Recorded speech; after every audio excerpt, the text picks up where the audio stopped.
আল্লাহ পাক কোরআন শরীফের ভিতরে জানিয়ে দিয়েছেন, কিয়ামতের ময়দানে আল্লাহ পাক গম্ভীর স্বরে বলবেন, অমতাজুল ইয়াউমা আইয়ুহাল মুজরিমুন। আয় আমার পাপী বান্দা বান্দিরা, আয় আমার গুনাহগার বান্দা বান্দিরা, বেরিয়ে যাও, পৃথক হয়ে যাও, আলাদা হয়ে যাও আমার নেককার বান্দা বান্দিদের থেকে, আমার নেককার বান্দা বান্দিদের দলে তোদের কোনো জায়গা হবে না। বেরিয়ে যা, বেরিয়ে যা, আমি আল্লাহ আমার নেককার বান্দা বান্দিদের থেকে। বেরিয়ে যা নেককার বান্দাদের দল থেকে।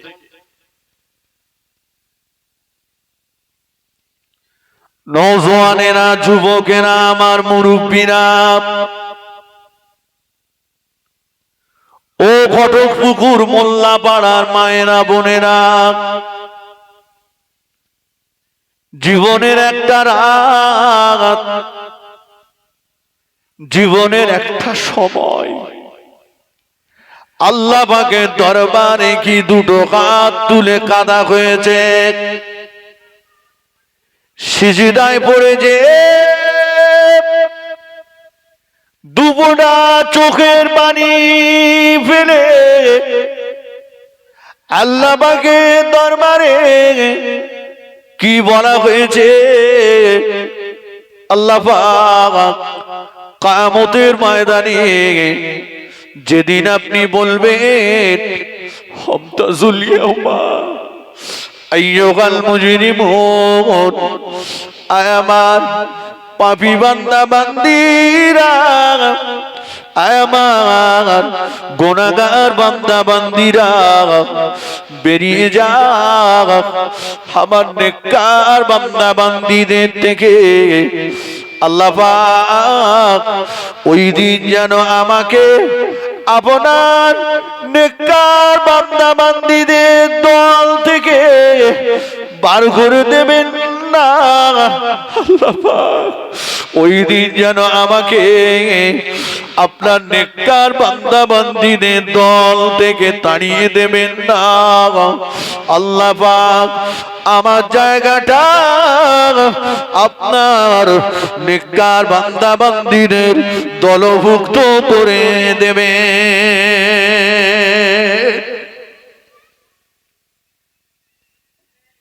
বলা হয়েছে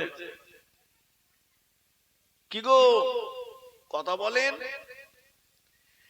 এ দুনিয়ার মালিক কে? জোরে বলেন। আল্লাহ যদি বলে ফানফুজু লা তানফুজুনা ইল্লা বিসুলতান, বেরিয়ে যা আমার দুনিয়া থেকে,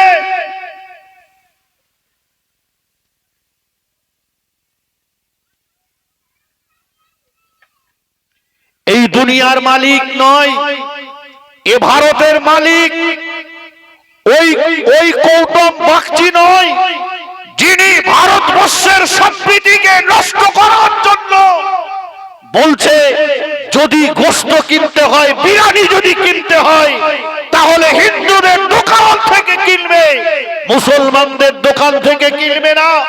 এই গৌতম বাগচির মতো একটা মানুষরূপী জানোয়ার সম্প্রীতির বাংলাতে আগুন জ্বালাতে এসেছে। কিন্তু গৌতম বাগচির মনে রাখা দরকার, এ ভারতবর্ষকে স্বাধীন করেছে যারা, সব চাইতে বেশি জীবন দিয়েছে মুসলমানেরা। মুসলমানদের প্রতি তোর যদি ঘৃণা থাকে, বেরিয়ে যা ভারতবর্ষ থেকে। কথা ঠিক কিনা বলেন? কারণ এটা তো স্বাধীন করেছে হিন্দু মুসলমান কাঁধে কাঁধ মিলিয়ে। দিল্লির লাল কেল্লায় যে 3 রঙা পতাকা আমরা দেখতে পাচ্ছি, তেরঙ্গা পতাকা, এই পতাকা যিনি ব্রিটিশের পতাকাকে ছিঁড়ে তুলেছিলেন, তিনি এই মোল্লার বাচ্চা শাহনওয়াজ খান।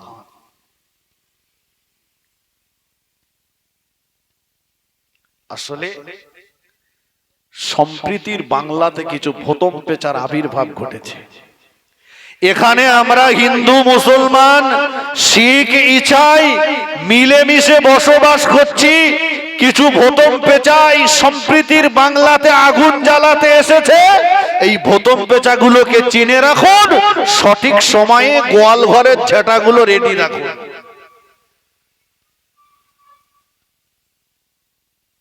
সম্প্রীতির হিন্দু মুসলমানেরা তারা সচেতন, তোমাদের ফাঁদে আর পা দেবে না, আর তোমরা আর বোকা ভাড়াই খুব একটা টাকা ভাঙাতে পারবে না। কত বুঝতে পারেননি? চলো, কি বলছিলাম? দুনিয়ার মালিক হচ্ছেন আল্লাহ।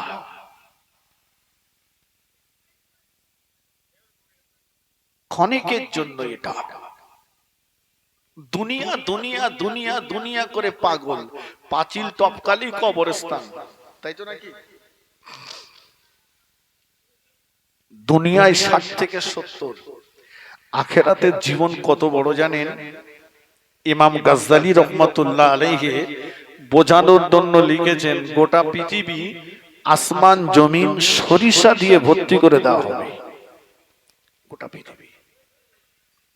গোটা পৃথিবী আসমান জমিন যদি সরিষা দিয়ে ভর্তি করে দেওয়া হয়, কত শস্য লাগবে বাবা? আল্লাহ পাকের আরশে আজিম থেকে একটা সবুজ রঙের পাখি দুনিয়া জমিনে আসবে। পাখিটার আসতে সময় লাগবে 70,000 বছর। দুনিয়া জমিনে এসে পাখিটা বিশ্রাম নেবে 70,000 বছর। সরিষা দানা একটা গালে করে নিয়ে আল্লাহ পাকের আরশে আজিমের উদ্দেশ্যে রওনা হয়ে যাবে। সময় লাগবে 70,000 বছর। সরিষা দানাটা রেখে দিয়ে পাখিটা বিশ্রাম নেবে 70,000 বছর। কটা 70 হলো? শুনছেন না? চারটে, শুধু সুর চারটে। দানা গেছে কটা? একটা। বুঝুন, ইমাম গাজ্জালী রহমাতুল্লাহ আলাইহি লিখেছেন, ঠিক এই পদ্ধতিতে পাখিটা আসবে আর যাবে, একটা করে সরিষা দানা বয়ে নিয়ে যাবে।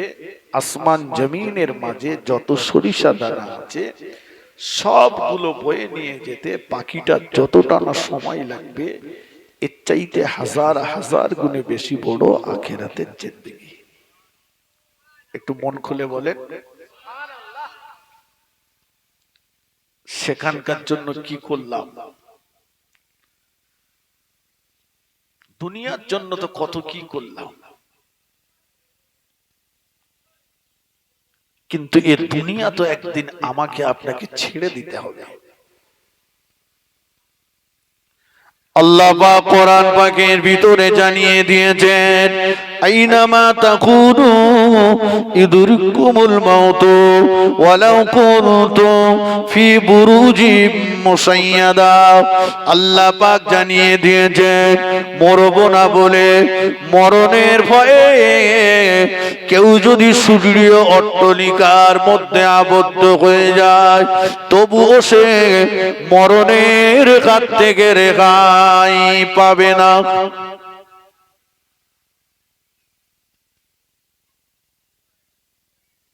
টাকার বিনিময়ে উন্নত মানের চিকিৎসা পরিষেবা পাওয়া সম্ভব, কিন্তু টাকা দিয়ে মরণের হাত থেকে বাঁচা সম্ভব না। টাকা আছে মনে করলাম ঘটকপুকুরে চিকিৎসা হব না, আমি একটু কলকাতায় যাব। কলকাতায় হব না, আমি ব্যাঙ্গালোরে যাব। ওখানে হব না, চেন্নাই যাব। হব না, আমি আমেরিকায় যাব। টাকার বিনিময়ে উন্নত মানের চিকিৎসা পরিষেবা পাওয়া সম্ভব, কিন্তু গোটা ভারতবর্ষের কোন বিখ্যাত ডাক্তারকে ডেকে যদি বলা হয়, ডাক্তার বাবু কত টাকা লাগবে বলুন, আমি দেব, তবে এমন ওষুধ দেন জীবনে যেন মরণ না হয়, হবে? না, মরতেই হবে। কিসের এত বাহাদুরি? সেকেন্দার, রুমি, জুলকারনাইন, আলেকজান্ডার, যাদের স্বপ্ন ছিল গোটা বিশ্ব জয় করা, তারা আর নেই। ফিরআউন তার ক্ষমতার বলে বলেছিল আনা রাব্বুকুমুল আলা, আমি বড় খোদা। আল্লাহ তাকেও ধ্বংস করেছে। নমরুদ তার ক্ষমতার বলে আল্লাহর সঙ্গে যুদ্ধ করবে বলেছিল। আল্লাহ সৃষ্টিজীবের ভিতরে হ্যান্ডিক্যাপ একটা মশা দিয়ে ওই নমরুদের মতো শয়তানটাকে জাহান্নামে পাঠিয়েছে। এ বাংলা, বিহার, উড়িষ্যার নবাব ছিলেন সিরাজউদ্দৌলা। মুর্শিদাবাদের হাজারদুয়ারি পড়ে আছে, সিরাজউদ্দৌলা নেই।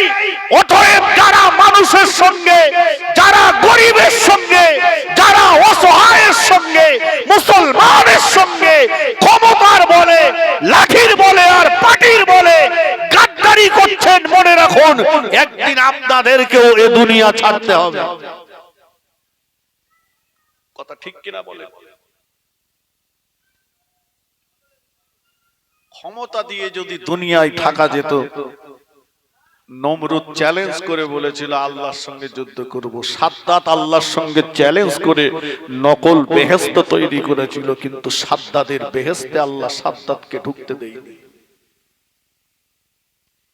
তুমি তো ফুটো মস্তান, তোমার থেকে কত বড় বড় মস্তান তাদের হাড় মাটি হয়ে গেছে। কথা ঠিক কিনা? চলে কি বলছিলাম?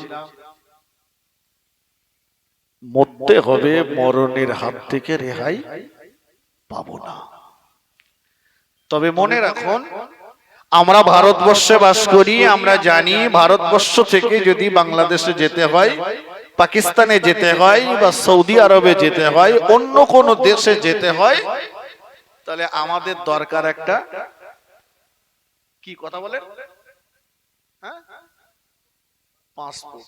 জি, কথা বলেন। আমি তো কবরস্থানের মুর্দাদের উপলক্ষে জলসা করতে বসেছি, কিন্তু কবরে বসেনি তো, এটা সব জ্যান্ত লোক বসে। জি, পাসপোর্ট দরকার। আপনি পাসপোর্টের অ্যাপ্লিকেশন করলেন, পিয়ন এসে একটা নতুন পাসপোর্ট আপনাকে দিয়ে গেছে, ওই পাসপোর্টটা পকেটে করে নিয়ে চলে যাচ্ছেন। কোথায়? বলছে আমি হজে যাব। তো গেলেন, তো সিকিউরিটি ফোর্স যারা আছে ওরা আপনাকে আটকালো, দাঁড়ান, কোথায় যাবে? আমি সৌদি আরবে যাব। দেখি দেখি দেখি, পাসপোর্ট দিলেন, সদ্য দিয়ে যাওয়া পাসপোর্ট, কিন্তু আপনাকে বলছে যাওয়া হবে না। কেন? যে দেশে যাব সেই দেশের সরকারের একটা অনুমতির দরকার রয়েছে, যেটাকে বলা হয় ভিসা। ওটা নেই। আমরা ইহ জগৎ থেকে পরজগতে যাব, দুনিয়া থেকে কবরে চলে যাব, আমাদের প্রত্যেককেই দরকার পাসপোর্ট আর ভিসা। সকালবেলা অনলাইনের দোকানে যে লাইন দেবেন নাকি পাসপোর্ট করাবেন? না, পাসপোর্ট আপনি পাক্কা মুসলমান হয়ে যান, এটাই আপনার পাসপোর্ট। আর এই মুসলমানের পাসপোর্টের উপরে একটা ঈমানওয়ালার ভিসা লাগিয়ে দেন। শুধু মুসলমান হলে হবে না, ঈমানদার হতে হবে। আল্লাহ সেটাই বলেছেন, ওয়ালা তামুতুন্না ইল্লা ওয়া আনতুম মুসলিমুন। অতক্ষণ পর্যন্ত মরো না যতক্ষণ না পর্যন্ত পূর্ণ ঈমানদার মুসলমান তুমি না হবে। ঈমান নিয়ে এসো কবরে, ঈমান না নিয়ে এসো না।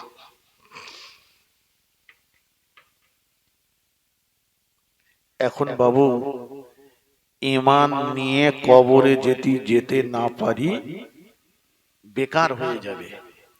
আমরা যে দোয়া, সবরে সানি, ইসালে সওয়াব, লাখ কলেমা, কোরআন খতম, আমরা দান সদকা কবরবাসীদের উদ্দেশ্যে যেগুলো করি, এগুলোতে কবরবাসীরা উপকৃত হয়, হবে, তবে এর দুটি শর্ত আছে।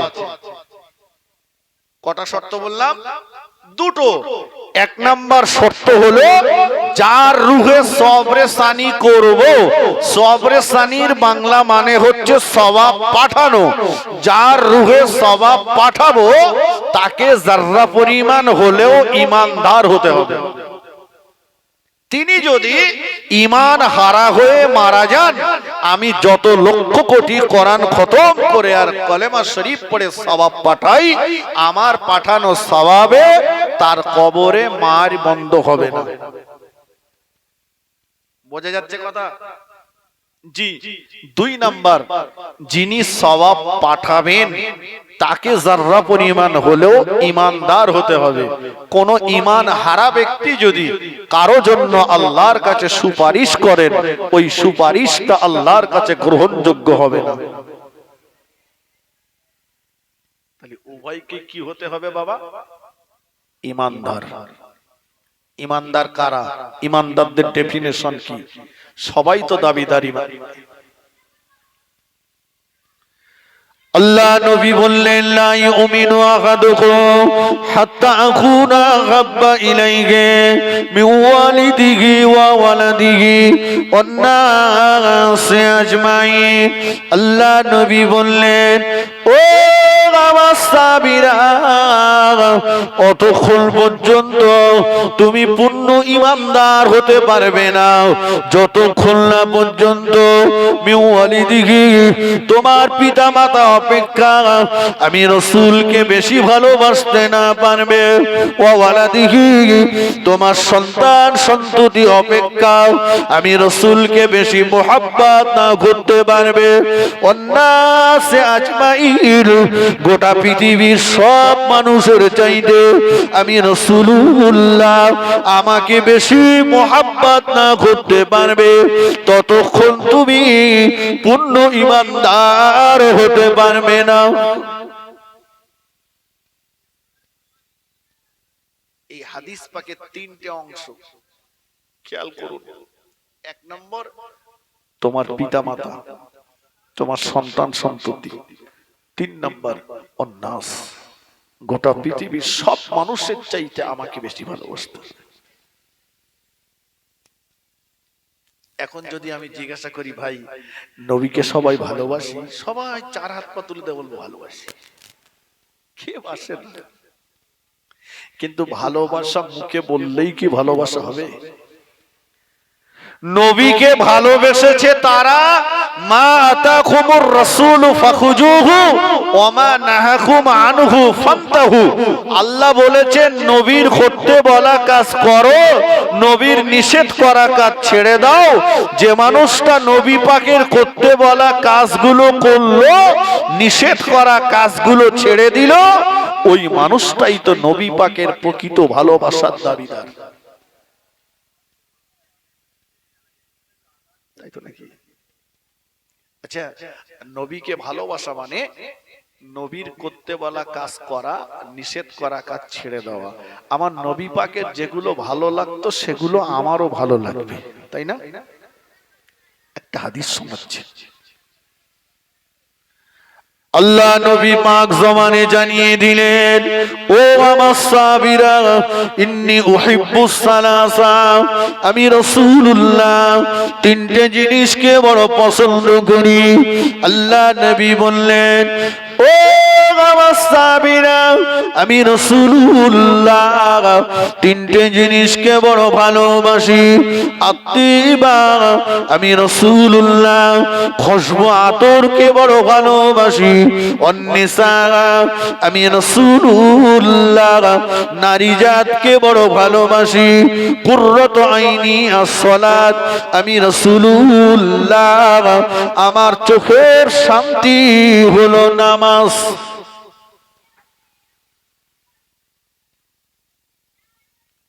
মনে আছে তো? ঈমান নিয়ে আল্লাহ কবরে যেতে বলেছে, ইমানদার কারা তার পরিচয় দিচ্ছি আমি। নবী বলেছেন আমি তিনটে জিনিস ভালোবাসি। এক নাম্বার আত্তিবা, খুশবু, আতর। আমরা সব আতর ভালোবাসি তো। এখন যুবকেরা একটু আতরের চাইতে স্প্রে ভালোবাসে। স্প্রে বোঝেন?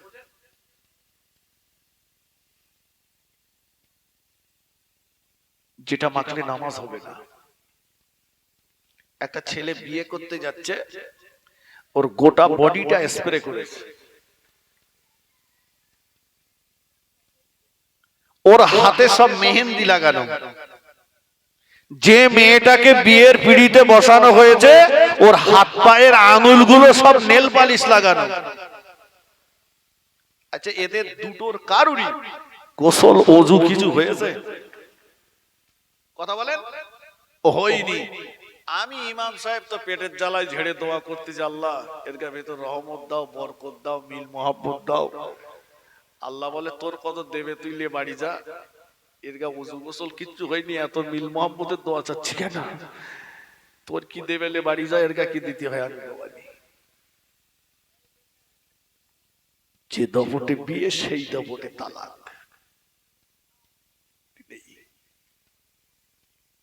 রাসূল বললেন আমি আতরকে ভালোবাসি।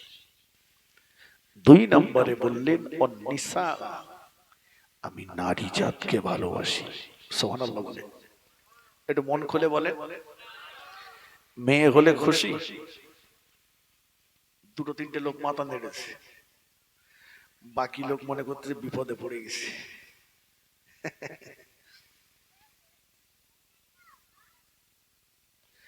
আল্লাহ পাকের নবী মুসা আলাইহিস সালাম আল্লাহ পাককে জিজ্ঞাসা করেছিলেন, কালিমুল্লাহ ছিলেন, আল্লাহ পাকের সঙ্গে কথা বলতেন। আল্লাহ পাককে জিজ্ঞাসা করেছিলেন, আল্লাহ পাক আপনি যখন কোন মহল্লাবাসীর প্রতি খুশি হয়ে যান, আল্লাহ পাক আপনি যখন কোন এলাকাবাসীর প্রতি খুশি হয়ে যান, ওই মহল্লাতে ওই এলাকাতে তখন আপনি কি দেন? আল্লাহ আল্লাহ পাক জানিয়ে দিয়েছিলেন, ও আমার নবী মুসা, আমি আল্লাহ পাক যখন কোন এলাকাবাসীর প্রতি খুশি হয়ে যায়, যখন কোন মহল্লাবাসীর প্রতি খুশি হয়ে যায়, ওই মহল্লাতে ওই এলাকাতে আমি আল্লাহ পাক তখন আসমান থেকে আমার রহমতের পানি বর্ষণ করি। জনে বলুন সুবহান, আর একটু জনে বলুন সুবহানাল্লাহ। আল্লাহ নবী মুসা আলাইহিস সালাম আবার আল্লাহ পাককে জিজ্ঞাসা করেছিলেন, আল্লাহ পাক আপনি যখন কোন বাড়িওয়ালার প্রতি খুশি হয়ে যান, ওই বাড়িওয়ালাকে আপনি কি দেন? আল্লাহ আল্লাহ পাক জবাব দিয়েছিলেন, ও আমার নবী মুসা, আমি আল্লাহ পাক যখন কোন বাড়িওয়ালার প্রতি খুশি হয়ে যায়, কোন বাড়িওয়ালার প্রতি যখন রাজি হয়ে যায়, ওই বাড়িতে আমি আল্লাহ পাক তখন মেহমান পাঠিয়ে দিই। বলুন সুবহানাল্লাহ। নবী মুসা আলাইহিস সালাম আবার আল্লাহ পাককে জিজ্ঞাসা করেছিলেন, আল্লাহ পাক আপনি যখন আপনার কোন বান্দা বান্দির প্রতি খুশি হয়ে যান, কোন বান্দা বান্দির প্রতি রাজি হয়ে যান, ওই বান্দা বান্দিকে আপনি কি দেন? আল্লাহ আল্লাহ পাক জবাব দিয়েছিলেন, ও আমার নবী মুসা, আমি যখন আমার কোন বান্দা বান্দির প্রতি খুশি হয়ে যায়, ওই বান্দা বান্দি উভয়ের মাঝখানে আমি আল্লাহ পাক একটা কন্যা সন্তান দান করি।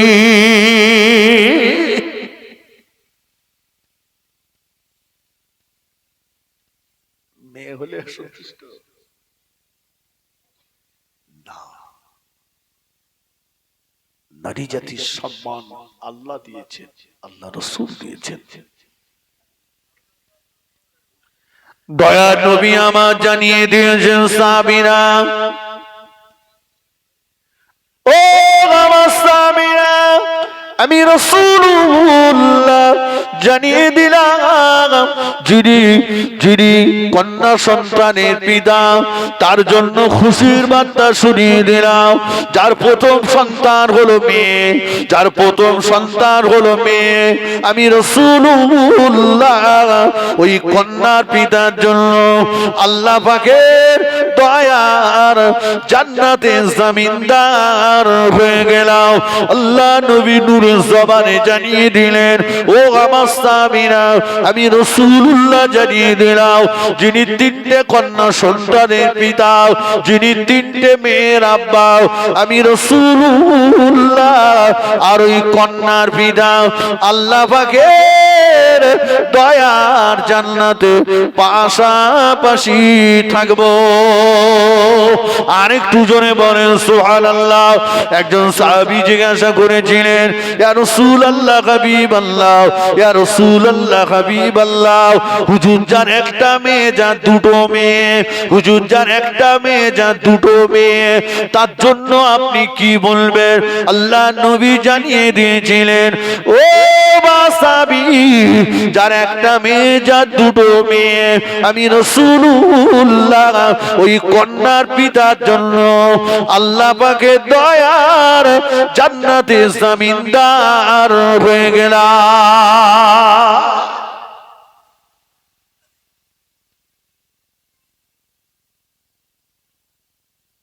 কি গো, আপনার একটা ছেলে একটা মেয়ে, সারাদিন বাড়ি থাকবেন না, সন্ধ্যাবেলা বাড়িতে এসে আপনার স্ত্রীর কাছে খবর নেবেন, সারাদিনে সবচাইতে আপনাকে বেশিবার খোঁজ নিয়েছে কে? মেয়ের পাল্লা ভারী হবে, ঠিক কিনা বলে? যে মেয়ের বাপের জন্য নবী জান্নাতে জমিনদার, যে মেয়ের বাপের সঙ্গে নবী জান্নাতে পাশাপাশি থাকবেন বললেন, আজকে সেই মেয়ের বাপ ভিক্ষা করে বেড়াচ্ছে। মাঝে মাঝে দেখবেন বাজারে হাতে একটা কাগজ নিয়ে দোকানে দোকানে ঘুরছে। কি ব্যাপার? বলে, বাবা চারটে মেয়ে বিয়ে দিতে পারি না। কেউ 5 টাকা দেয় তো কেউ 5টা কথা শোনায়, ঠিক কিনা বলে? যে মেয়ের বাপের জন্য নবী জান্নাতে জমিনদার, সেই মেয়ের আব্বা রাত্রে বেলা শুয়ে শুয়ে কাঁদছে, চোখের পানিতে তার মাথার বালিশ ভিজে যাচ্ছে। ছেলের বাপ হায়নার মতো হা করে বসে আছে।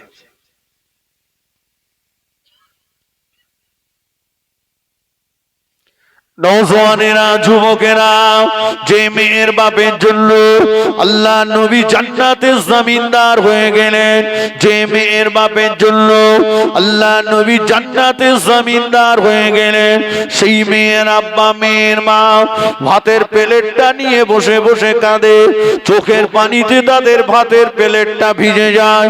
সেই মেয়ের আব্বা মেয়ের মা রাত্রেবেলা মাথায় বালিশটা দিয়ে কাঁদে, চোখের পানিতে তাদের মাথার বালিশ ভিজে যায়, ঘুম আসে না বাবা। শুনলে খোঁজ নিলে দেখতে পাওয়া যাবে। কি ব্যাপার? বলে, চারটে মেয়ে, ঘুড়ি বানা মতে একটা মেয়েকে বিয়ে দিয়েছি, জামাইকে অনেক কিছু দিয়েছি বাবা, জামাই বারে বারে চাই, বারে বারে দি, এবারে একবার না দিতে পারায় আমার সোনার মানিককে আমার বাড়িতে আসতে দেয় না, আমাকেও তার বাড়িতে যেতে দেয় না। আমার সোনার মানিককে জামাই ধরে ধরে মারে, শ্বশুর শাশুড়ি ননদেরা ধরে ধরে মারে। মেয়েটার চিন্তা করে বুড়ো আব্বা কাঁদে, বুড়ি মা কাঁদে। ও নওজওয়ানেরা, ও পুকুরের যুবকেরা, কত মেয়ের জীবন চলে গেল। কেউ গলায় দড়ি দিয়ে আত্মহত্যা করলো, কেউ ট্রেনে গলা দিয়ে আত্মহত্যা করলো, কেউ বিষকে আত্মহত্যা করলো, কেউ গায়ে তেল ঢেলে দিয়ে আত্মহত্যা করলো। এদের জীবনও ইচ্ছা ছিল শ্বশুর শাশুড়ি ননদদের মাঝে সংসার করবে, কিন্তু না না, আব্বা গরিব মানুষ হওয়ায় পনের টাকাটা না দিতে পারায় মেয়েটার উপর চালানো হয়ে হয়েছে অত্যাচারের স্ট্রিম রোলার। মেয়েটা চিন্তা করলো এই অত্যাচারের কথা বুড়ো আব্বা বুড়ি মাকে যদি বলি ওদের খাওয়া খুব হারাম হয়ে যাবে, ভাইকে যদি বলি ভাবি যদি জানতে পারে সংসারে অশান্তির আগুন জ্বলবে। তাই মেয়েটা আত্মহত্যার রাস্তাকে বেছে নিয়েছে। নওজোয়ানেরা, ও যুবকেরা, যাদের জন্য মেয়েগুলোর জীবন চলে গেল, এরা কিয়ামতের ময়দানে আল্লাহ আল্লাহ নবীর সম্মুখে কোন মুখ দেখাবে শুনে রাখো। ও নওজোয়ানেরা, পনের টাকা হারাম হারাম হারাম, পনের টাকার কুত্তার পায়খানা, পনের টাকা শুকরের গোশত, দুটোর ভিতরে কোনো পার্থক্য নাই। পনখোরের নামাজ আল্লাহর দরবারে কবুল হবে না, পনখোরের রোজা আল্লাহর দরবারে কবুল হবে না, পনখোরের হজ আল্লাহর দরবারে কবুল হবে না। পনের টাকা দিয়ে জামা কিনে ওই জামা গায়ে দিয়ে নামাজ পড়লে নামাজ আল্লাহর দরবারে কবুল হবে না। পনের টাকা দিয়ে লুঙ্গি কিনে ওই লুঙ্গি পরে নামাজ পড়লে নামাজ আল্লাহর দরবারে কবুল হবে না। পনের টাকা দিয়ে বাড়ি তৈরি করে ওই বাড়িতে নামাজ পড়লে নামাজ আল্লাহর দরবারে কবুল হবে না। কোন ছেলে যদি তার বিবির মনে কষ্ট দিয়ে, বিবির বাপের মনে কষ্ট দিয়ে 1 টাকা যদি পণ নেয়, ওই ছেলেটার নামায় আমালে তার বিবির 2 মাসের হায়েজে রক্ত খাওয়া গোনা লেখা হয়। এই নওজোয়ানেরা শুনে রাখো, আইয়ামে জাহেলিয়াতের যুগে, বর্বরতার যুগে, মূর্খতার যুগে জীবন্ত মেয়েগুলোকে হত্যা করত, জীবন্ত মেয়েগুলোকে বালির ভিতরে কবর দিত। এটা শিক্ষিতের জামানা, এটা কম্পিউটারের যুগ, এটা চালাক চতুরতার যুগ, এটা স্যাটেলাইট মোবাইলের যুগ। এখন আর বালির ভিতরে কবর দেয় না, তবে হাজার হাজার মেয়েদের জীবন চলে যাচ্ছে টাকার ভিতরে। এরা মানুষ না, এরা মানুষ রূপী জানোয়ার। কথা ঠিক কিনা বলে?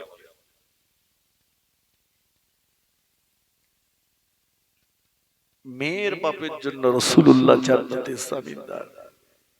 যে ছেলে ঠ্যাং সোজা করে ফেলতে পারে না, ওর দাম 70,000।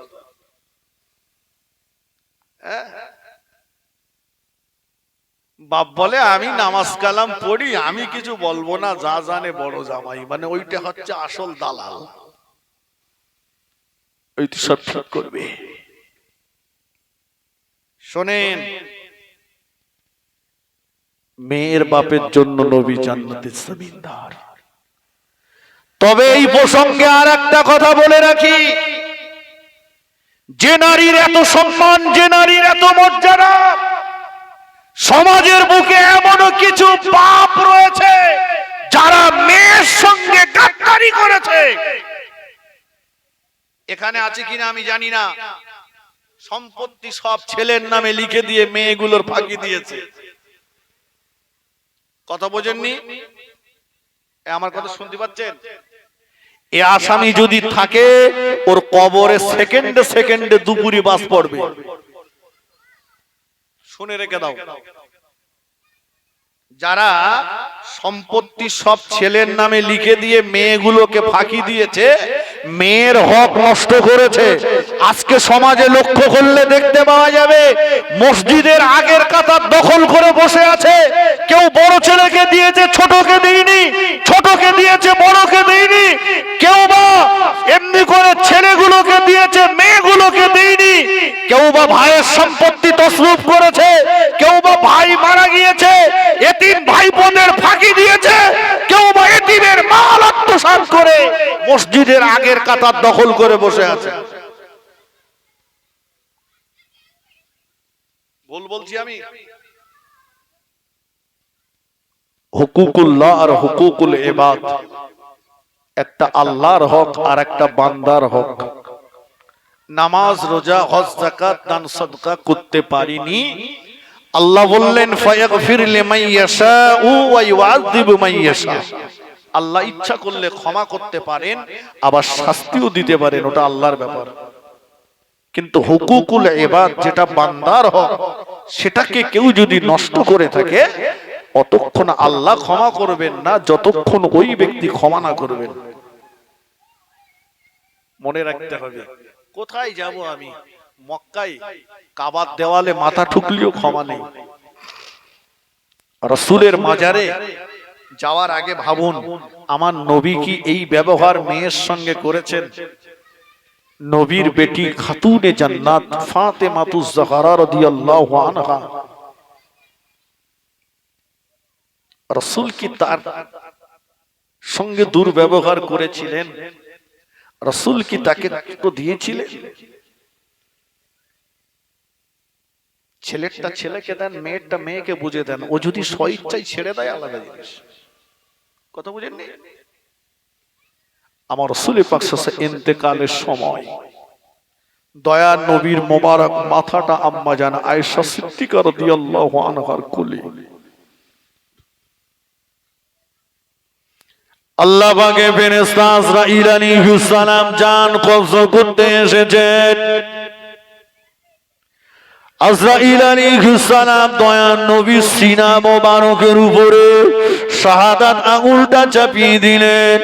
দয়ার নবী বলেছিলেন, ভাই আজরাইল, ও ভাই আজরাইল আলাইহিস সালাম, মনে হচ্ছে আমার বুকের উপরে আপনি উহুদ পাহাড়টা চাপিয়ে দিয়েছেন। আজরাইল আলাইহিস সালাম বলেছিলেন, ইয়া রাসূলুল্লাহ, হাবিবাল্লাহ, আপনার জানটা যত আসানের সঙ্গে কবজা করা হচ্ছে, এত আসানের সঙ্গে ইতিপূর্বে কারো জান কবজা করা হয় নাই। এইরকম একটা কঠিন মুহূর্তে, কঠিন সময়ে দয়ার নবীর লক্ষ্যটা পড়ে গেল। দরজার পাশে দাঁড়িয়ে দাঁড়িয়ে দাঁড়িয়ে দাঁড়িয়ে খাতুনে জান্নাত ফাতেমাতুজ জাহরা রাদিয়াল্লাহু তাআলা আনহা জজ্জর জজ্জর জজ্জর করে কাঁদতেছে। দয়ার নবী আমার ওই অবস্থাতে ইশারা করে ডাক দিলেন, ফাতেমা, ও আমার বেটি ফাতেমা, আমার দিকে আগিয়ে এসো মা। ও মা ফাতেমা, আমার দিকে আগিয়ে এসো মা। দয়ার নবীর বেটি ফাতেমাতুজ জাহরা রাদিয়াল্লাহু তাআলা আনহা দয়ার নবীর কাছে আগিয়ে গেলেন। দয়ার নবী হাতটা বাড়িয়ে দিয়ে ফাতেমার চোখের পানিটা মুছিয়ে দিলেন। কেঁদো না মা, ও বেটি ফাতেমা, কেঁদো না মা, এমন করে কেঁদো না মা। আমি তোমার আব্বা জান, তোমার চোখের পানি সহ্য করতে পারি না মা। ও বেটি ফাতেমা, আমি তোমার আব্বা জান, তোমার চোখের পানি দেখে যেতে চাই না মা। আমি তোমার আব্বা জান, তোমার হাসি মুখটা দেখে যেতে চাই। ও বেটি ফাতেমা, কেঁদো না মা, কেঁদো না, কেঁদো না মা, কেঁদো না। তোমার চোখে পানি দেখে আমার বুকটা ফেটে যাচ্ছে মা, আমার কলিজাটা ফেটে যাচ্ছে মা। কেঁদো না মা, কেঁদো না। ফাতেমাতুজ জাহরা রাদিয়াল্লাহু তাআলা আনহা চোখের পানি বন্ধ হয় না। দয়ার নবী ফাতেমাতুজ জাহরাকে আরো কাছে টেনে নিলেন। ফাতেমার চোখের পানিটা মুছিয়ে দিয়ে ফাতেমার মাথায় হাত বুলিয়ে দিয়ে বললেন, ও বেটি ফাতেমা, ও আমার কলিজার টুকরি ফাতেমা, তোমার কান্না দেখে যেতে চাই না মা, তোমার হাসি মুখটা দেখে যেতে চাই। ও বেটি ফাতেমা, কেউ চিরকাল বেঁচে থাকবে না মা, সবাইকে একের পর এক দুনিয়া ছাড়তে হবে, সবাইকে চলে যেতে হবে মা। কেঁদো না মা, কেঁদো না। আমি তোমার কান্না দেখতে চাই না মা। আমি তোমার আব্বা জান তোমাকে বললাম, আমার ইন্তেকালের পরে আমার বংশের ভিতরে সর্বপ্রথম তোমার সঙ্গে আমার দেখা হবে।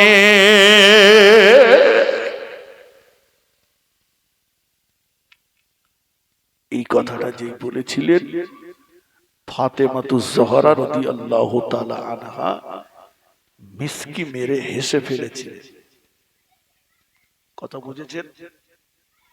তাহলে আমার রাসূল পাক সাল্লাল্লাহু আলাইহি ওয়াসাল্লাম ফাতেমার হাসি দেখে যেতে চেয়েছেন, কান্না নয়। রসুল ফাতেমাকে বুঝেছেন। রসুল পাক সাল্লাল্লাহু বলেছেন, হুকুকুল ইবাদ, বান্দার হক যেটা ওটা বান্দাকে দাও না। তুমি অভিভাবক, তুমি গার্জিয়ান, তোমার যদি 5টা ছেলে থাকে 5টাই সমান করো। ছেলেরটা ছেলেকে দাও, মেয়েরটা মেয়েকে দাও। তুমি যদি এমনিয়ায় বৈষম্য করে একে অপরের অধিকারটাকে নষ্ট করে থাকো, যতক্ষণ ওই ব্যক্তি ক্ষমা না করবে আল্লাহর কাছে তুমি ক্ষমা পাবে না। মেয়ের সঙ্গে যারা এটা করেছেন, পারলে দুনিয়া থেকেই ওটা মাপ চেয়ে এলেন। আমার রাসূল পাক সাল্লাল্লাহু আলাইহি ওয়াসাল্লাম হকের ব্যাপারে অত্যন্ত সচেতন ছিলেন। আমার রাসূলুল্লাহ যখন দুধ মায়ের মা হালিমাতুস সাদিয়া রাদিয়াল্লাহু আনহার কোলে ছিলেন, মা হালিমাতুস সাদিয়ার একটা স্তন পান করেছেন আর একটা করেননি। রাসূলুল্লাহ একটা স্তন পান করেছেন আর একটা করেননি। হালিমাতুস সাদিয়া বলেন, যতবার আমি অপর স্থানে রাসূলুল্লাহর মুখটা লাগানোর চেষ্টা করেছি, রাসূল মুখটা ঘুরিয়ে নিয়েছেন। গোটা জগৎবাসীকে শিক্ষা দিয়েছেন, আল্লাহ আমাকে ইনসাফ প্রতিষ্ঠা করার জন্য, আল্লাহ আমাকে হক করার জন্য দুনিয়ার জমিনে পাঠিয়েছেন। আল্লাহ আমাকে হক নষ্ট করার জন্য পাঠাননি। আমি যদি আমার মায়ের দুটো স্তনকে পান করি, আমার ভাইয়ের খাওয়ার কষ্ট হবে। এটা রাসূলুল্লাহর শিক্ষা, এটা হযরত মুহাম্মদ সাল্লাল্লাহু আলাইহি ওয়াসাল্লামের আদর্শ।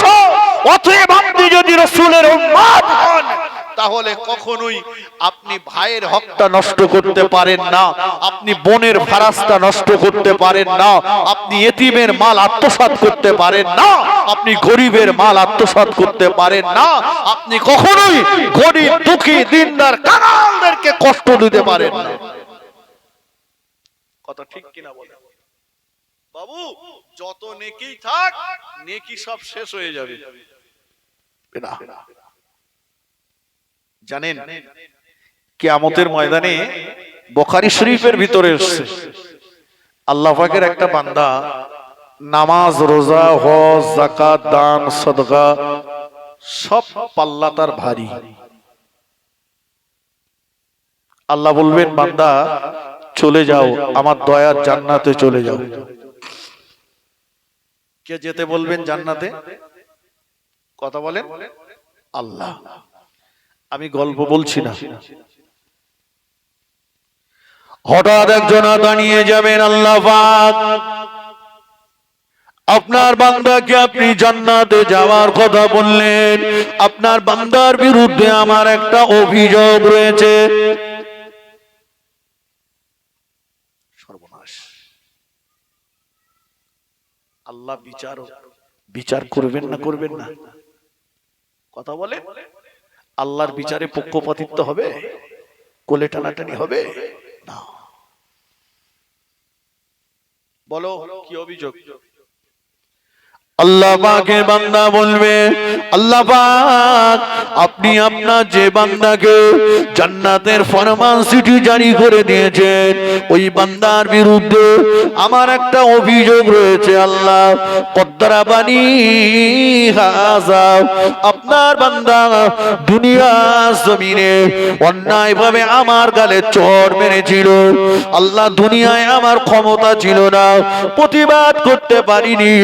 প্রতিবাদ করতে গেলে আবার আমায় মার খেতে হতো। দুনিয়ায় আমি নীরবে সহ্য করেছি। আল্লাহ কিয়ামতের ময়দানে তার উচিত বিচার চায়। আবার একজন দাঁড়িয়ে যাবে, আল্লাহ পাক ও আমিন, আল্লাহ পাক আপনার বান্দাকে আপনি জান্নাতে যাওয়ার কথা বললে, আপনার বান্দাকে আপনি জান্নাতে ফরমান চিঠি জারি করে দিলেন, কিন্তু আপনার বান্দার বিরুদ্ধে আমার একটা অভিযোগ রয়েছে। আল্লাহ কি অভিযোগ বলো না বান্দা? আল্লাহর বান্দা বলবেন, কদ যালামানি হাযা, আল্লাহ আপনার বান্দা দুনিয়ার জমিনে আমার প্রতি জুলুম করেছিল, আমার প্রতি অত্যাচার করেছিল, আমার রাস্তা বন্ধ করে দিয়েছিল, আমার জমি জবরদখল করেছিল, আমার দোকান ভেঙে দিয়েছিল। আল্লাহ আল্লাহ আমার প্রতি জুলুম করেছিল, দুনিয়ায় ক্ষমতা ছিল না, প্রতিবাদ করতে পারিনি, আজ কিয়ামতের ময়দানে তার উচিত বিচার চাই। আবার একজন দাঁড়িয়ে যাবে, ও মুমিন, আল্লাহ পাক আপনার বান্দাকে আপনি জান্নাতে যাওয়ার কথা বললেন, আপনার বান্দাকে আপনি জান্নাতের ফরমানসিটি জারি করলেন, আপনার বান্দার বিরুদ্ধে আমার একটা অভিযোগ রয়েছে। আল্লাহ কি অভিযোগ বলো না বান্দা। আল্লাহর বান্দা বলবেন, কত শতমানি খাজা, আল্লাহ আপনার বান্দা দুনিয়ার জমিনে অন্যায়ভাবে আমাকে গালিগালাজ করেছিল, আমাকে ছোট মোটা কথা বলেছিল, আমাকে বাপ মা নেনে গাল দিয়েছিল, দুনিয়ায় ক্ষমতা ছিল না, প্রতিবাদ করতে পারিনি। আল্লাহ পাক আজ কিয়ামতের ময়দানে তার উচিত বিচার চাই।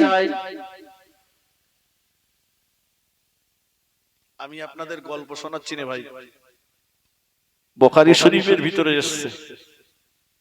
জি, একজন বলবে আল্লাহ মেরেছিল, কেউ বলবে আল্লাহ অত্যাচার করেছিল, কেউ বলবে আল্লাহ গাল দিয়েছিল।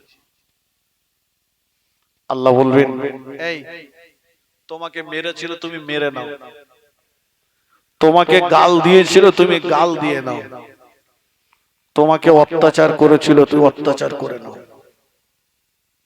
বলবে আল্লাহ না, আজকে মারবো না, গাল দেব না, অত্যাচার করব না। তাহলে আল্লাহ ওর জীবনের নেকিগুলো কেটে কেটে আমাদেরকে দেন। নেকি কাটা শুরু হবে, নেকি কাটতে কাটতে নেকি সব শেষ, এখনো অভিযোগকারীরা দাঁড়িয়ে। আল্লাহ বলবেন নেকি তো সব শেষ, তোমরা কি নেবে? আল্লাহ আমাদের জীবনের গোনাগুলো কেটে কেটে ওর ঘাড়ে দেন। নিজের নেকি সব শেষ, পরের গোনা ঘাড়ে করে নিয়ে যেতে হবে জাহান্নামে। কথা বোঝা গেছে ভাই? অতএব দুনিয়ায় যতটা পারি সংযত হয়ে চলি। জি, যে কোনো বলেই হোক, না চড়া করা, না কারো গালে চড়, না কারো অপমান, সে দুর্বল হোক না কেন। জি, দুর্বলকে দুর্বল ভেবো না, দুনিয়ায় যার কেউ নেই তার কে রয়েছে? কথা বলেন। কোন অত্যাচারিত ব্যক্তি, জি, কোন মজলুম অসহায় ব্যক্তি যখন আল্লাহর কাছে দুটো হাত তুলে দোয়া চায়, তার ওই দোয়া আর আল্লাহর আরশে আজিমের মাঝখানে কোনো পর্দা থাকে না, ওই দোয়াটা আল্লাহ পাকের দরবারে কবুল হয়ে যায়। জোরে বলুন।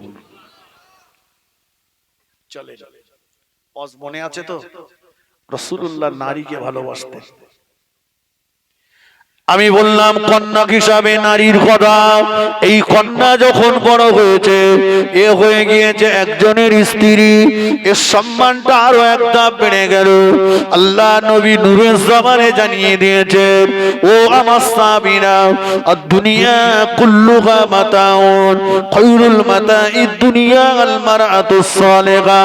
আল্লাহ নবী বললেন, ও আমার সাহাবীরা, আদ-দুনিয়া কুল্লুহা মাতাউন, গোটা দুনিয়াটা একটা পুরুষের জন্য সম্পদ। খায়রুল মাতাইদ দুনিয়া আল মারআতুস সালিহা, হাজার হাজার সম্পদের ভিতরে একটা পুরুষের জন্য শ্রেষ্ঠতম সম্পদ হলো একটা নেককারিনী স্ত্রী। সুবহানাল্লাহ বলবেন না? একটু মন খুলে বলেন। আচ্ছা, ১৫০০ বছর আগে রাসূলুল্লাহ যে কথাটা বলেছেন, কথাটা সত্য না মিথ্যা? নবী বলেছেন একটা পুরুষের জন্য শ্রেষ্ঠ সম্পদ হচ্ছে একজন নেককারিনী স্ত্রী। কতটা বাস্তব এই হাদিসগুলো পড়লে দেখুন। আচ্ছা ভাই, একটা 18-20 বছরের যুবক, ওকে যদি বলা হয় যে বাসন্তী হাইওয়ে এর পাশে তো 10 বিঘে জমি দেবো, তোরে 2 কোটি টাকা দেবো, 2 কেজি সোনা দেবো, ছোট্ট একটা শর্ত, জিন্দেগি জীবনে কখনো কোনোদিনের জন্য কোন নারীর সংস্পর্শে তো যাওয়া হবে না, ও যুবক খুশি? সাসাতায় মাথা নাড়া দিচ্ছে আর যুবক। জি, আল্লাহ আপনাকে টাকা দিয়েছেন, 50 লাখ টাকা খরচ করে দুতলা বাড়ি করেছেন, ঘরটা পাথর বসানো, এসি লাগানো, 1.5 লাখ টাকার খাট, 30,000 টাকার ফ্রিজ, 20,000 টাকার আলমারি, শোকেস সব আছে। 1.5 লাখ টাকার খাটে আপনার পাশে যিনি থাকেন, আপনার বেড পার্টনার, আপনার লাইফ পার্টনার, আপনার স্ত্রী, সে আপনার মনের মতো না। 50 লাখ টাকার বাড়ি আর 1.5 লাখ টাকার খাটে শুয়ে কি শান্তির ঘুম হবে? না। ঘর দুতলা না দুচালা, ফ্রিজ নেই, সকালে পান্তা, কিন্তু গিন্নিটা খুব মনের মতো, ঘুমাবে? এটাই 1500 বছর আগে রাসূলুল্লাহ বলেছেন, একটা পুরুষের গোটা পৃথিবীটাই সম্পদ, কিন্তু শ্রেষ্ঠ সম্পদ হচ্ছে নেককারিনী স্ত্রী। একটু জোরে বলেন, একটু মন খুলে বলেন। জি, স্ত্রী স্ত্রীর মতো দরকার। কথা বুঝেছেন? রাসূল পাক সাল্লাল্লাহু আলাইহি ওয়াসাল্লাম 9টা 11টা বিয়ে করেছিলেন। রাসূলের ঘরে যারা ছিল তারা স্ত্রী, আর আমাদের ঘরে যা এসে বেশিরভাগ সব মিস্ত্রি।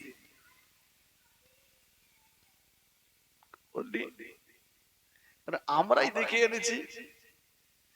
জি, বিয়ে করার জন্য ইসলাম যে একটা মেয়ের 4টে গুণ দেখার কথা বলেছে, তার ভিতরে সবচাইতে বেশি প্রাধান্য দিতে বলেছে, দেখো মেয়েটা দিনদার কিনা। কিন্তু আমরা দিনটাকে বেশি প্রাধান্য না দিয়ে দেখেছি ও মালদার কিনা। ঠিক কিনা বলেন? শুধু এটাই শুনেছি, মেয়ে দেখতে যখন ছেলের বাপ গিয়েছে, গলা লম্বা করে জিজ্ঞাসা করেছে, মা আমি কোরআন জানা মেয়ে খুঁজছি, তা তুমি জানো? মা বললো, তা জানি, 7-8 বারে পার থেকে ওপারে গেছি। ও বিয়ে হবে না বলে পড়েছে। জি, ওটা বলেছে বলে ও কপাল ভালো, কারণ আমাদের যা পরিস্থিতি, ও যদি ঘুরিয়ে ছেলের বাপটা জিজ্ঞাসা করত যে আপনি আমাকে জিজ্ঞাসা করছেন কোরআন জানি কিনা, তো যার জন্য আমাকে দেখতে এসেছেন তিনি কোরআন জানেন তো? তিনি তো কলকে কোম্পানির ম্যানেজার। কলকে টানার জন্য কোরআন জানা মেয়ে দেখতে এসছো? কোরআন শিখেছে কিছু মেয়েরা, কিন্তু কাজে লাগায় না। কবে সবে বরাত সবে কদর আসবে তাই চলুন, রাসূল পাক সাল্লাল্লাহু আলাইহি ওয়াসাল্লাম বললেন শ্রেষ্ঠ হচ্ছে স্ত্রী। আল্লাহ নবী, দয়া নবী আমার, ও জগতেরকে বলছি, আল্লাহ নবী ফাতেমাতুজ জোহরা রাদিয়াল্লাহু তাআলা আনহাকে বললেন, ফাতেমা, ও বেটি ফাতেমা, আমি তোমার আব্বা জান, তোমাকে বলছি মা, আল্লাহ পাক কোরআন পাকের আয়াত নাযিল করেছেন, আর রিজালু কাওয়ামুনা আলান নিসা। আল্লাহ পাক কোরআনের আয়াত নাযিল করেছেন, আল্লাহ পুরুষদের প্রাধান্য দিয়েছেন নারীদের উপরে। ও ফাতেমা, তুমি নবীর মেয়ে বলে জানো, স্বামীর সঙ্গে দুর্ব্যবহার করবে না মা, স্বামীর সঙ্গে খারাপ আচরণ করবে না মা। ও মা ফাতেমা, তোমার ব্যবহারে তোমার স্বামী আলীর মন যদি ভেঙে যায়, আল্লাহ পাকের দয়ার জান্নাতের ঘর তোমার জন্য ভেঙে যাবে। সুবহানাল্লাহ, সুবহানাল্লাহ। ফাতেমাতুজ জোহরা রাদিয়াল্লাহু আনহা একদিন আলী কাররামাল্লাহু ওয়াজহাহু তীর ময়দান থেকে ফিরেছেন, আব্বার ওই অসটা মনে আছে। এসে বললেন, ফাতেমা একটু পানি দাও। পানি ঘরে ছিল না, আনতে একটু দেরি। উনি ক্লান্ত শরীর নিয়ে শুয়ে পড়েছেন, তন্দ্রস্ব ঘুমের ভিতরে বললেন, ঘুমিয়ে গেলেন। আল্লাহ নবীর বেটি ফাতেমাতুজ জোহরা রাদিয়াল্লাহু তাআলা আনহা পানিটা এনে দেখলে হযরতে আলী রাদিয়াল্লাহু তাআলা আনহু ঘুমিয়ে পড়েছেন। ও ফাতেমাতুজ জোহরা রাদিয়াল্লাহু তাআলা আনহা চিন্তা করছে পানির গ্লাসটা নিয়ে যদি আমি আমার স্বামীকে এই মুহূর্তে ডাকি, আমার স্বামী অত্যন্ত কষ্ট করে ফিরে এসেছে, ঘুমে তার যদি ব্যাঘাত হয়ে যায়, তিনি যদি আমার প্রতি অসন্তুষ্ট হয়ে যান, আমার আল্লাহ পাক আমার উপরে অসন্তুষ্ট হয়ে যাবেন। আবার চিন্তা করলে পানির গ্লাসটা নিয়ে আমি যদি ঘুমিয়ে যাই, গভীর রাত্রে বেলাও আমার স্বামী যদি উঠে আমাকে ডাকে ফাতেমা ফাতেমা পানি দাও, আমি ফাতেমা ঘুম যদি আমার না ভেঙে যায়, আমার স্বামী কষ্ট পাবে। আমার স্বামী কষ্ট পেলে আমার আল্লাহ পাক আমার উপরে নারাজ হয়ে যাবেন।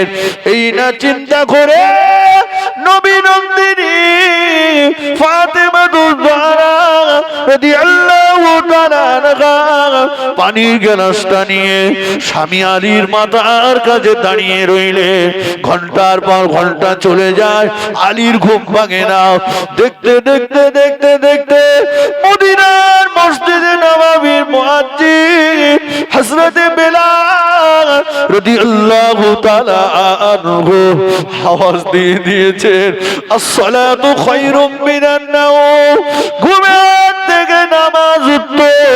নবীর জামাতা হযরতে আলী রাদিয়াল্লাহু তাআলা আনহু ঘুমটা ভেঙে গিয়েছে, চক্ষুটা মেলালে, চক্ষুটা আলগা করে দেখে মাথার কাছে নবী নন্দিনী ফাতেমাতুজ জোহরা রাদিয়াল্লাহু তাআলা আনহা পানির গ্লাসটা নিয়ে দাঁড়িয়ে আছে। হযরত আলী ফাতেমার মুখের পানে চেয়ে বললেন, ফাতেমা, ও নবী পাকের কলিজার টুকরি ফাতেমা, তোমার মুখের পানে চেয়ে মনে হচ্ছে তামাম রাত তুমি ঘুমাও না, তামাম রাত তুমি বিছানায় পিঠ লাগাও না। ফাতেমাতুজ জোহরা রাদিয়াল্লাহু তাআলা আনহা বলেছিলেন, ও আমার প্রাণের স্বামী, ও নবী পাকের জামাতা, আপনি ঠিক বলেছেন, ঠিক বলেছেন। আপনি আমার কাছে পানি চেয়েছিলেন, পানি এনে দেখলাম আপনি ঘুমিয়ে পড়েছেন। চিন্তা করলাম এখনই যদি আপনাকে ডাকি আপনার ঘুমের ব্যাঘাত হবে।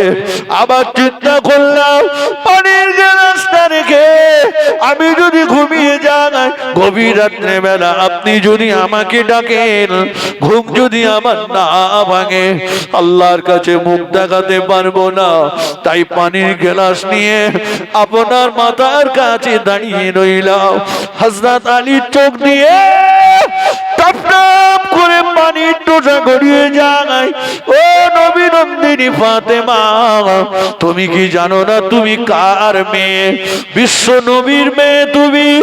তোমার আব্বা জানকে আল্লাহ যদি সৃষ্টি না করতে, তামাম মখলুককে সৃষ্টি করতেন না, তোমার আব্বাকে যদি আল্লাহ সৃষ্টি না করতে, আমাকেও আল্লাহ সৃষ্টি করতেন না। ও নবী নন্দিনী ফাতেমা, তোমার আব্বা জান বিশ্ব নবী যদি সংবাদটা পেয়ে যায়, সারাটা রাত তুমি আলীর জন্য পানির গ্লাস নিয়ে দাঁড়িয়েছিলে।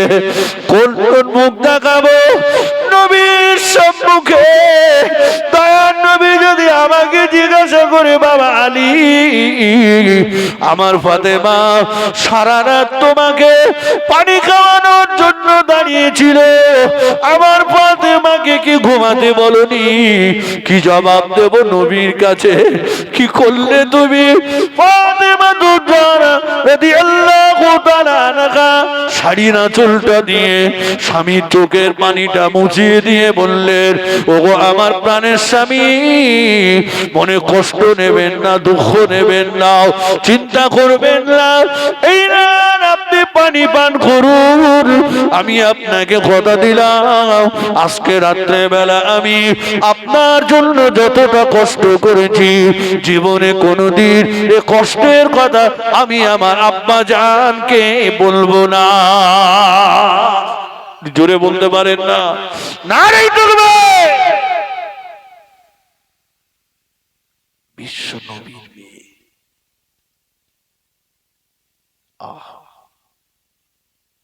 পানি করুন, আমি কষ্টের কথা কোনোদিন আব্বাকে বলবো না। আমাদের এখন ফোনের যুগ, শ্বশুর একটু কষ্ট হয়েছে তো হ্যালো করে দিয়েছে, আর ওদিকে বলছে কচি তোর দুলা ভাইরি দাওয়াত কর আর খেটে কাট, মানে জামাই ধরে পেটবে।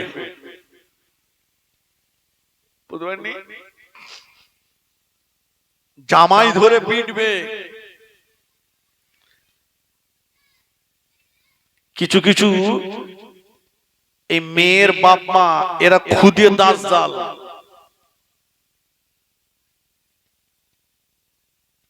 যখন এসছে তো মনে হয় ফেরেশতা নাজিল হয়েছে, এসে ওই যে ঢুকে গেল, জামাই বাজার করলো, মেয়ে রান্না করলো, আর তুমি খেলে। তোমার জামাই তুমি খাবে না, তা আমি খাবো? খাও। কিন্তু তোমাকে যখন খাওয়াটা দিল, তুমি বাপ হিসাবে তোমার দায়িত্ব ছিল যে আমার প্লেটের পাশে তো শ্বশুরের প্লেটটা কোথায়। শাশুড়ি যদি বলতো আমার প্লেটের পাশে তো শাশুড়ির প্লেটটা কোথায়। এরপরে যদি তোর ভিটেই আমাকে দেখতে চাস, আমার প্লেটের পাশে যেন তোর শ্বশুরের প্লেটটা থাকে। পরের বার যখন ওর আব্বা মা আসবে, শ্বশুর শাশুড়ি যদি কুটুম বাড়িও যায়, তাও হাতে পায়ে ধরে বাড়ি রেখে দেবে, ঠিক কিনা বলে?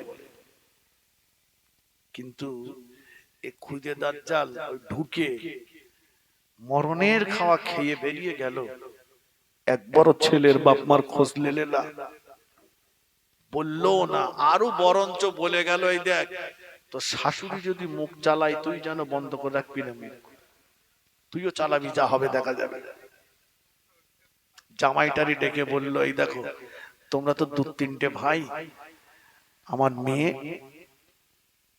স্কুলে পড়তো, বাড়ি এসে খেত, পাড়ায় পাড়ায় ঘুরতো, কুটোর কাজ দুটো করিনি জীবনে। তোমার সংসারে তোমার তো আরো 2-3টে ভাই আছে, তুমি এক কাজ করো, আমার কচিটার নিয়ে তুমি একটু আলাদা হয়ে যাও। আর এ গয়চন্দর বিন্দুর আকার ঢয় শূন্য ল, আপনারা বানান করলেন। শাশুড়ি যেন ওর ইমাম, তাই ওখানে ইক্তেদা করে বাড়ি এসে বউটার নিয়ে আলাদা হয়ে আসে, বাপ মারে বাদ দিয়ে। কথা বুঝতে পারেননি? আর ওই খুদে দাজ্জাল এই সংসারে অশান্তির আগুনটা জ্বেলে দিলে। ফাতেমাতুজ জাহরা রাদিয়াল্লাহু আনহা একদিন এসে বলছে, আব্বা, ওয়াজ কোথায় রেখেছে আমার মনে আছে, যে আব্বা জান আপনার জামাইয়ের সঙ্গে একটু মনোমালিন্য হয়েছে, ক্ষমা চেয়ে নিয়েছি, কিন্তু রাগ করে আপনার জামাই মসজিদে নববী থেকে শুয়ে আছে। দয়া নবীর চেহারাটা মলিন হয়ে গেল।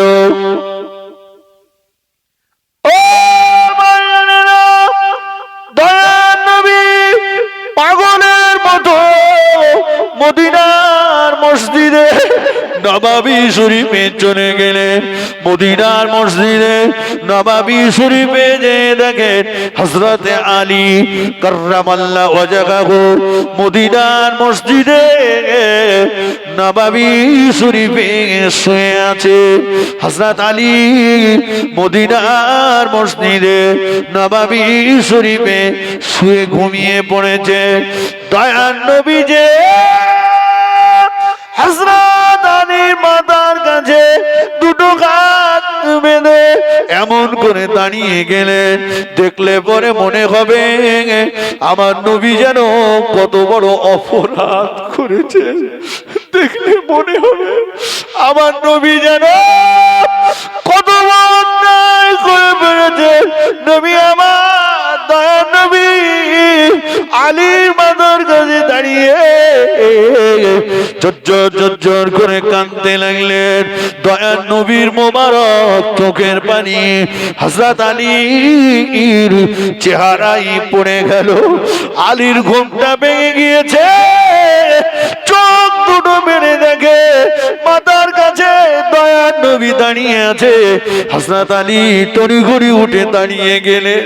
আমার রাসূলুল্লাহ আলীকে বুকের মধ্যে জড়িয়ে নিলেন। আলীকে বুকের মধ্যে জড়িয়ে নিয়ে বললেন, বাবা আলী আমার ফাতেমাকে মাফ করে দাও, আমার ফাতেমাকে ক্ষমা করে দাও, আমার ফাতেমাকে মাফ করে দাও, আমার ফাতেমাকে ক্ষমা করে দাও, মাফ করে দাও। তা না হলে আমি ফাতেমার আব্বা হিসাবে কিয়ামতের ময়দানে আল্লাহর দরবারে মুখ দেখাতে পারবো না। একটু জোরে জোরে বলুন সুবহানাল্লাহ, আর একটু জোরে বলেন সুবহানাল্লাহ। এটা ছিল রাসূলের আদর্শ। ভাইজান আসতেন, আমি আল্লাহ যতটুকু বলালেন আল্লাহ যেন বলা শোনার চাইতে বেশি বেশি আমল করার তৌফিক দেন। বলুন আল্লাহ।